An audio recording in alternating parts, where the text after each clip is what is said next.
नमस्कार, आपण पाहतात कटू सत्य लाईव्ह न्यूज. चॅनलवर नवीन असाल तर चॅनलला सबस्क्राईब, शेअर, लाईक, कमेंट करून महाराष्ट्रभरातील नवनवीन बातम्यांसाठी बेल आयकन दाबायला विसरू नका. तर तुम्हाला देशाचं हित कळतं, मोदींना शहाणा आणि फडणवीसांना. बाकीचे सगळेजण महिलांना काळोखाच्या संपूर्ण साम्राज्यात लुटून देत आहेत असं आपण समजतो. पण तुम्ही काय करताय असा प्रश्न आम्ही विचारतोय, त्याचं उत्तर काय? त्यामुळे एक मंडळीनो गोष्ट लक्षात घ्या की स्त्री मुक्ती, स्त्री चळवळी हा शब्दही भारतीय जनता पक्षाच्या कोशातही नव्हता. तेव्हा मुख्य म्हणजे डाव्या लोकांनी त्यामध्ये सक्रियता दाखवली, खूप काम केले. समाजवादी असतील किंवा कम्युनिस्ट असतील. आणि काँग्रेसच्या अध्यक्ष स्वातंत्र्यपूर्व काळापासून महिला अध्यक्ष त्यांच्या होत्या. त्यामुळे त्यांना काहीच महिलांचं कळत नाही. महिला विकास, स्त्री पुरुष समानता, स्त्रियांचा विकास, हे जे नॅरेटिव्ह हे रेटलं जाते ते पूर्णपणे बकवास आहे तो, असं मला ठासून सांगायला पाहिजे. आज महाराष्ट्रामध्ये एक सह्यांची मोहीम सुरू झालेली आहे. भारतीय जनता पक्षाने नारी शक्ती वंदन विधेयकासाठी सह्यांची मोहीम सुरू केलेली आहे. भाजपचं म्हणणं असं आहे की काँग्रेस आणि अन्य विरोधी पक्षांचा नारी शक्ती वंदन विधेयकालाच विरोध आहे आणि म्हणून हे विधेयक नामंजूर झालं संसदेमध्ये, लोकसभेमध्ये. हे नारी शक्ती वंदन विधेयकच नव्हतं, मग त्याच्या आडून म्हणजे महिलांच्या पदराआड लपून मतदारसंघ पुनर्रचना आपल्या पद्धतीने करण्याचं षडयंत्र होतं. याची माहिती राहुल गांधी, प्रियांका गांधी, सुप्रियाताई सुळे, परिणिती शिंदे अनेकांनी आणि इतर अनेक तज्ज्ञांनी, केवळ काँग्रेसच्याच पुढारीने नव्हे तर देशातल्या घटनातज्ञांनी, कायदेतज्ञांनी, अभ्यासकांनी पुन्हा पुन्हा दिलेली आहे. त्यामुळे भारतीय जनता पक्ष अगदी निष्ठेने आपले खोटारडेपणाचं जे व्रत जारी ठेवलेलं आहे त्यांनी आणि सुरू ठेवलेले, ते काय त्यांना करायचं ते करू देत. पण सत्य हे आहे, आता आज मुंबईमध्ये सुद्धा या संदर्भात एक मोठी सभा संबोधित करणार आहेत देवेंद्र फडणवीस वरळी डोममध्ये. ते आता हा प्रचाराचा मुद्दा केवळ महाराष्ट्रात नाही तर देशभर बनवणार आहेत आणि या माध्यमातून महिलांची जी मतं आता मिळतात त्यामध्ये भरघोस कशी वाढ करता येईल असा त्यांचा प्रयत्न सुरू आहे. 2023 मध्येच महिला आरक्षण विधेयक लोकसभेमध्ये महिलांना आरक्षित जागा देण्याचं विधेयक मंजूर झालेलं होतं आणि तेव्हाही पंतप्रधान नरेंद्र मोदींनी आत्ताप्रमाणेच असं म्हटलं होतं की आम्ही हे आरक्षण देतोय, पण विरोधकांनी याचा विचारच कधी केला नव्हता आणि त्यांचा विरोध आहे याला. मी आपल्याला आठवण करून देतो की हे जसं असत्य कथन आहे त्याचप्रमाणे 2023 मध्ये त्याच वेळी शरद पवारांनी सांगितलेलं होतं की हे पूर्णपणे खोटं विधान आहे मोदींचं. शरद पवारांनी स्पष्ट केलं होतं की महिला आरक्षण विधेयक 2023 मध्ये जे मंजूर झालं त्याला तुडुंब पाठिंबा राष्ट्रवादी काँग्रेस, तृणमूल काँग्रेस, काँग्रेस, असं आम आदमी पक्ष सगळ्या पक्षांनी दिला होता. 1-2 मतं फक्त त्याच्या विरोधात पडली होती, ती दुसऱ्यांची पडलेली होती, पण सगळ्या विरोधी पक्षांनी त्याला पाठिंबा दिला होता. त्यामुळे विरोधकांचा विरोध आहे या विधेयकाला आणि आम्ही मात्र सुधारणा करतो आहोत आणि हे प्रगतीमध्ये बाधा आणतायत, हे खोटं आहे असं शरद पवारांनी सांगितलं. दुसरं, शरद पवारांनी अत्यंत महत्वाची एक गोष्ट तेव्हाच सांगितली ती 2023 साली, ती अशी की महिला आरक्षण आम्हीच पहिल्यांदा देतो आहोत, हे खोटं आहे असं शरद पवार म्हणाले. आणि मग त्यांनी त्याची माहितीच दिली, तेव्हाच दिली होती की महिला आरक्षण 1992-93 मध्ये देशामध्ये आणि महाराष्ट्रामध्ये लागू करणारा पक्ष म्हणजे काँग्रेस होता. राजीव गांधी यांच्या कार्यकाळातच या दृष्टीने पावलं पडत होती, पण नरसिंहराव पंतप्रधान असताना देशामध्ये स्थानिक स्वराज्य संस्थांच्या पातळीवरती हे आरक्षण देण्यात आलं.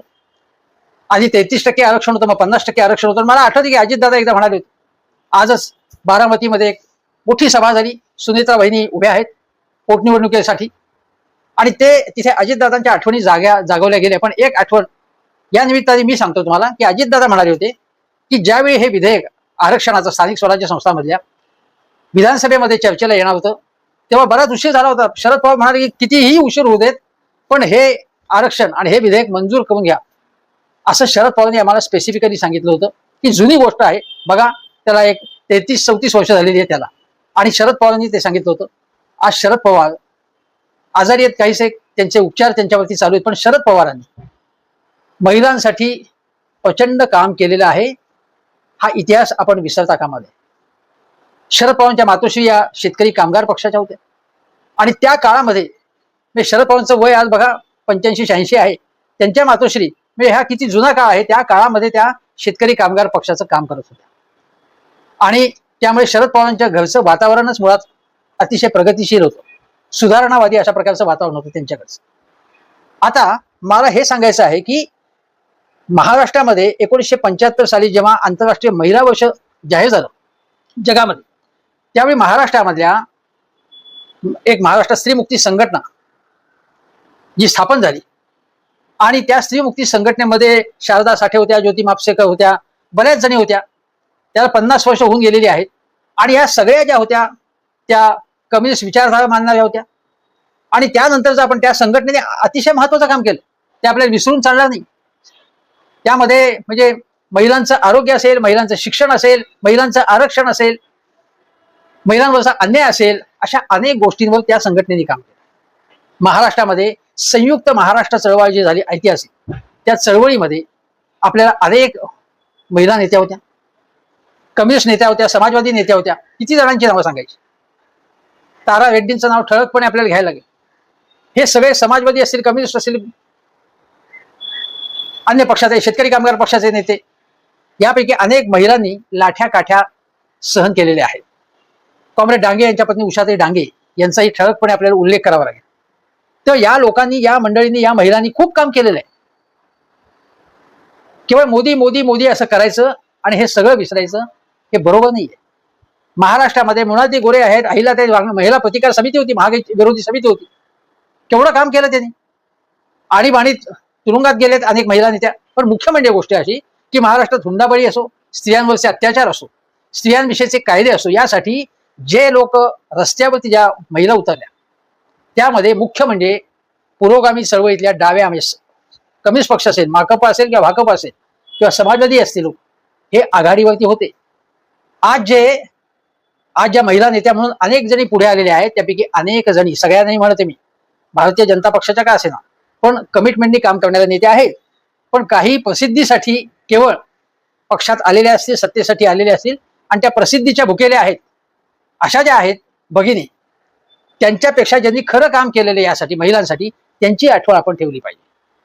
केवळ सत्तेसाठी मुख्यमंत्र्यांच्या आगेमागे धावणाऱ्या लोक, मग ते पुरुष असो किंवा महिला, त्यांच्यापेक्षा यासाठी ज्यांनी काम केलेलं आहे त्यांची आपण आठवण या निमित्ताने केली पाहिजे. आता तुम्हाला सांगतो की या संबंधी महत्वाच्या गोष्टी आपल्याला लक्षात घेतल्या पाहिजे. मी महिला आरक्षणाचा विचार मीच प्रथम केला.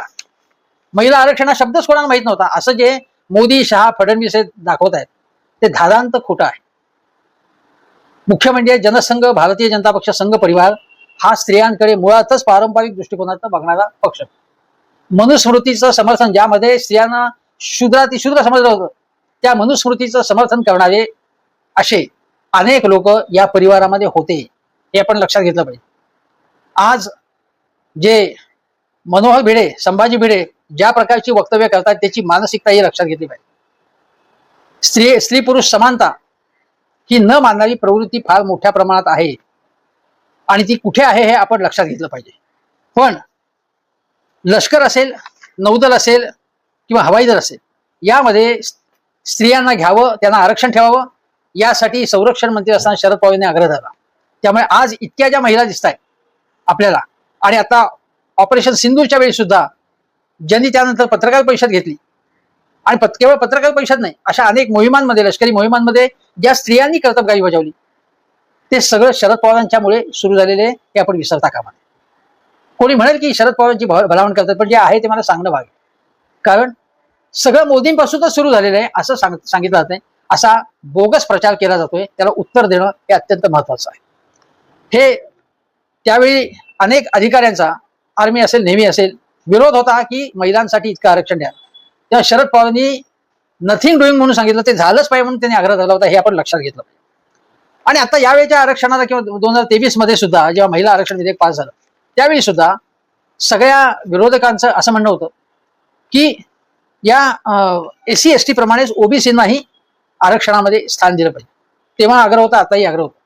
महिला आरक्षणामध्ये SC ST प्रमाणे ओबीसींनाही स्थान मिळालं पाहिजे, हा आग्रह योग्य होता. आणि इतरांनी नाईलाजांनी त्या विधेयकाला सपोर्ट केला, महिला आरक्षणाला, जे विधेयक 2023 ला मंजूर झालं होतं, असंही मोदी म्हणाले. किती कमाल आहे म्हणजे या माणसाची. विरोधकांनी पाठिंबा खुल्या दिलाने दिला तरी सुद्धा विरोधक हे पाय ओढतायत, पाय खेचतायत, त्यांना आरक्षण नको असं म्हणणं हा किती खोटारडेपणा आहे. हे सहकार्य तुम्हाला देऊन सहकार्य केलं, तुम्हाला कर्तव्य म्हणून सहकार्य केलं आणि त्यांनाच लाथा मारता तुम्ही. हे किती ज्याला म्हणावं की हलकट प्रवृत्ती आहे हे आपण लक्षात घेतलं पाहिजे. आता दुसरी गोष्ट अशी आहे की ज्याप्रमाणे शरद पवारांनी उल्लेख केला की काँग्रेसच्या काळामध्ये 92-93 मध्ये 33% होतं, मग 35% आरक्षण जे झालं स्थानिक स्वराज्य संस्थांमध्ये. आता तुम्हाला दुसरी एक गोष्ट सांगतो की मगाशी त्याचा उल्लेख मी केला, स्त्री मुक्ती संघटना, त्यांनी मुलगी झाली हो हे अतिशय उत्तम नाटक ज्योती म्हापसेकर यांनी लिहिलं, ऑस्ट्रेलियापर्यंत त्याचे प्रयोग झाले. किती मोठं काम त्यांनी केलं, हा महत्वाचं काम केलंय, जागरूकता निर्माण केलेली आहे, मुलींकडे बघण्याचा दृष्टिकोन बदलण्याचं मोठं काम या नाटकाने केलं. हे टीव्हीचे कॅमेरे समोर दिसले की प्रचाराला जायचं, अशा ज्या काही सो कॉल्ड महिला नेत्या करतायत आज भारतीय जनता पक्षाच्या अनेक, सगळ्या नाही, त्यापेक्षा हे कार्य अतिशय ज्योती म्हापसेकर आणि त्यांच्या सहकार्यांचं काम अतिशय मोलाचं होतं. पुण्यामध्ये ऑक्टोबर 75 मध्ये स्त्री मुक्ती परिषद भरवण्यात आलेली होती, हाही इतिहास आहे. आता एक गोष्ट ही सांगितल्यानंतर दुसऱ्या काही गोष्टी सांगणं अतिशय आवश्यक आहे, ज्या शरद पवारांच्या काळातच घडल्या. शरद पवार मुख्यमंत्री होते महाराष्ट्रात, त्यावेळी त्यांनी देशातला पहिला महिला आयोग स्थापन केला. हे लक्षात घ्या, महिलांसाठी आयोग स्थापन करावा हे कोणाच्या स्वप्नात आले नव्हते. दुसरी गोष्ट, महाराष्ट्रात महिला बाल विकास विभाग स्थापन केला, वेगळं खातं. काही काळ पंकजाताई मुंडे होत्या, त्याच्या आता आदिती तटकरे आहेत, पण हे काम शरद पवारांनी सुरू केलं. महिलांसाठी वेगळं खातं असलं पाहिजे, त्यांचा वेगळा विचार झाला पाहिजे, ही कल्पना शरद पवारांची आहे, हे लक्षात घेतलं पाहिजे. नंतर महिलांना वेगवेगळ्या क्षेत्रामध्ये आपण जसं महिला धोरण जेव्हा तयार करण्यात आलं शरद पवारांच्या काळामध्ये, त्या महिला धोरणामध्ये संपत्तीमध्ये सुद्धा मुलींना वाटा असला पाहिजे हे तिथे निश्चित झालं. त्याच्यानंतर 75% ग्रामसभेमध्ये 75% महिलांनी जर असा ठराव केला की आम्हाला इथे दारूचं दुकान नको, तर दारूचं दुकान तिथनं असता कामा नये, यालाही महिला धोरणामध्ये असा आग्रह धरण्यात आलेला होता.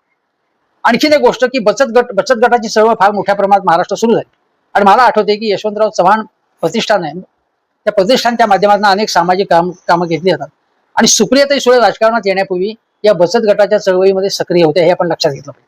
ते फार मोठं काम महाराष्ट्रामध्ये बचत गटाच्या माध्यमातून झालं. आता ती चळवळ पुढे गेलेली आहे आणि या सरकारने सुद्धा पुढे चालू ठेवलेली आहे, ती चांगली गोष्ट आहे, काही वाईट नाही. महिला बचत गटांना बाजारपेठ मिळवून देण्याचं काम सुद्धा शरद पवारांच्या काळामध्ये सुरू झालं, हे आपण लक्षात घेतलं पाहिजे. म्हणजे केवळ चूल आणि मूल अशा पुरता महिलांचा जो विचार होत होता तो मागे टाकून शरद पवारांच्या काळामध्ये अशी अत्यंत महत्वाची गोष्ट सुरू झाली. आता तुम्हाला सांगतो की अनेक बाबतीमध्ये आजही ज्या गोष्टी महिला धोरणात होत्या तेव्हा आणि ज्या महिलांसाठी ज्या गोष्टी करण्यात आलेल्या आहेत, महिलांसाठी महायुती सरकारची सुद्धा काही धोरण आहेत, त्याची अंमलबजावणी होतीये की नाही हे पाहायला पाहिजे, असं शरद पवारांनी मला आठवते की एक त्यांच्या पक्षाचं एक अधिवेशन झालेलं होतं, त्यात ते समोर बसलेले होते प्रेक्षागृहामध्ये पहिल्या लाईनमध्ये, आणि त्यांनी सांगितलं होतं की या महिलांसाठी ज्या ज्या गोष्टी आपण ठरवलेल्या आहेत, ज्या ज्या गोष्टी आपण सुरू केल्या किंवा नंतर सुरू झाल्या असतील, त्या अंमलात काही काही गोष्टी येत नाहीयेत, त्या अंमलात आल्या पाहिजेत, यासाठी तुम्ही आग्रह धरा असं शरद पवारांनी तेव्हा सांगितलेलं होतं.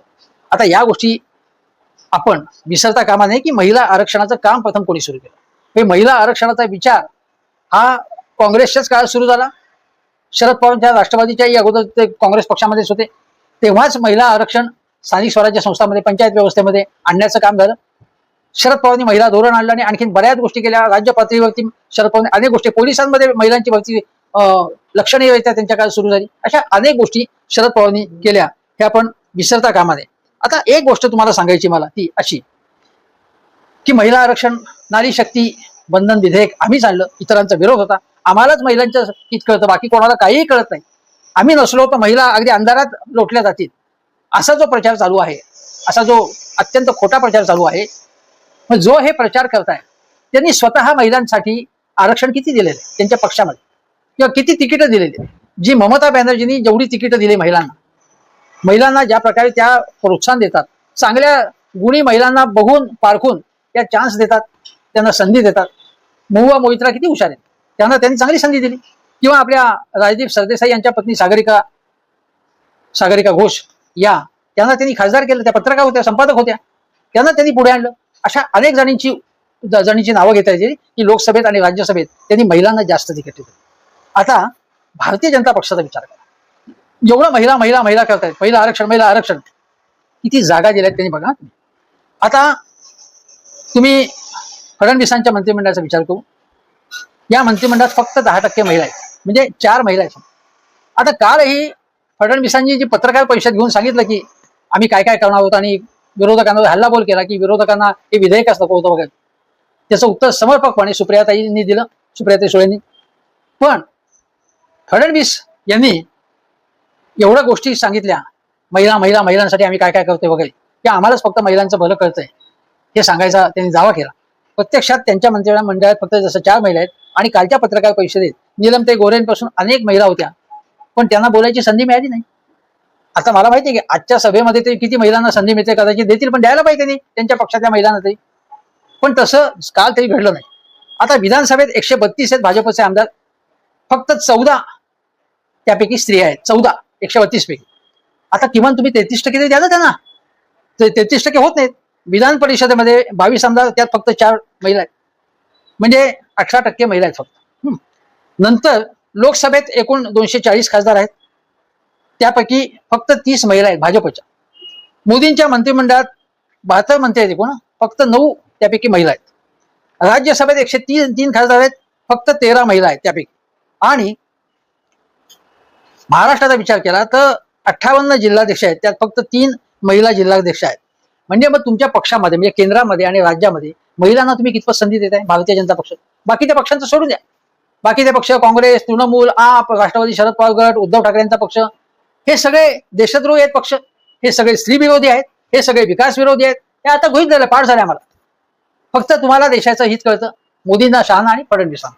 बाकीचे सगळेजण महिलांना काळोखाच्या संपूर्ण साम्राज्यात लोटून देत आहेत असं आपण समजू. पण तुम्ही काय करताय असा प्रश्न आम्ही विचारतोय, त्याचं उत्तर काय? त्यामुळे एक मंडळींनो गोष्ट लक्षात घ्या की स्त्री मुक्ती, स्त्री चळवळी हा शब्दही भारतीय जनता पक्षाच्या कोशातही नव्हता. तेव्हा मुख्य म्हणजे डाव्या लोकांनी त्यामध्ये सक्रियता दाखवली, खूप काम केले, समाजवादी असतील किंवा कम्युनिस्ट असतील. आणि काँग्रेसच्या अध्यक्ष स्वातंत्र्यपूर्व काळापासून महिला अध्यक्ष त्यांच्या होत्या, त्यामुळे त्यांना काहीच महिलांचं कळत नाही. महिला विकास, स्त्री पुरुष समानता, स्त्रियांचा विकास, हे जे नॅरेटिव्ह हे रेटलं जाते ते पूर्णपणे बकवास आहे तो, असं मला ठासून सांगायला पाहिजे. आणि महिला आरक्षणाचं खरं काम जे आहे ते काँग्रेसनी, शरद पवारांनी, राहुल गांधींनी, सोनिया गांधींनी, नरसेरावांनी हे पुढे नेलेलं आहे. शरद पवारांनी तर महाराष्ट्रामध्ये महिलांच्या बाबत जे काम केलेलं आहे त्याला तोड नाही आहे.